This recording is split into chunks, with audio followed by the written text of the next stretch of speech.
On the day of my surgery, Ethan Brooks had promised to be there for me, but out of the blue, he lied to me, saying he had to attend his grandfather's funeral just so he could be with another woman. After the operation, I saw a photo in our school group chat. It was him, hugging a younger girl from our school, with the caption, "Happiness is having someone who's always there when you're sick or down." Everyone thought I'd lose my temper. Even his mom tried to console me. "Ethan lied because he didn't want you to worry. He and Lily are just childhood friends. There's nothing going on." I just smiled. They might as well get married and stop wasting each other's time. 15 days later, I was in a wheelchair, wrapping up my discharge paperwork, when Ethan finally showed up. He handed me a bouquet of red roses and said, "I'm sorry. Here we go again," I thought. A bunch of red roses and an apology were Ethan's classic moves. I loved Ethan. I feared losing him, so I always played along. But this time, I didn't take the flowers. As I lay alone at night, staring at the hospital ceiling, looking at that photo of him and Lily Summers, I finally realized that some love, no matter how humbly offered, would never bloom. The weather in my heart, whether sunny or stormy, was no longer under Ethan's control. "I'm sorry. Lily has depression. She was crying and throwing fits.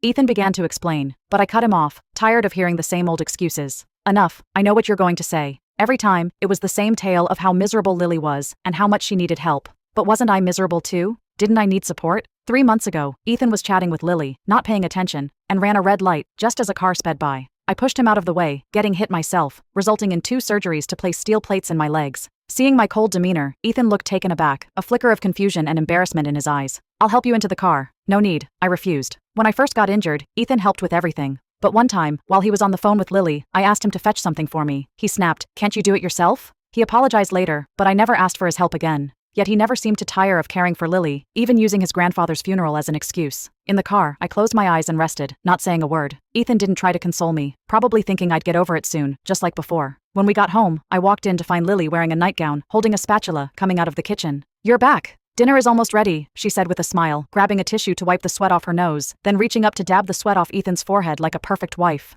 It seemed they had been living together while I was in the hospital. "Lily gets scared being home alone, so Ethan started to explain. In the past I would have exploded in a fight with Ethan, but now I just nodded slightly, ignoring his excuses, and wheeled myself straight to the bedroom. Behind me, I heard Lily's sweet, pitiful voice. "Ethan, is Emma mad again?" She always played the victim, looking so delicate and mistreated. "It's fine, she'll calm down soon," Ethan reassured her patiently, spouting his usual lines. I smirked and shut myself in the bedroom. The first thing I saw was a photo of Ethan and me, taken when we had just started dating. We were sitting on a lawn at sunset, laughing and sharing dreams of the future. All of that had crumbled the moment Lily stepped into our lives. "Dinner's ready," Ethan called out. I ignored him and started packing my things. When I emerged, suitcase in hand, Lily and Ethan were sitting together at the dining table. "Emma, what's this about?" Ethan looked puzzled. "I'm moving out," I said, not bothering to look at him. "Stop being ridiculous, Emma." Ethan stood up quickly and blocked my path. He frowned and scolded slightly. "Lily is just staying here for a while. Nothing happened between us. Whatever you two have going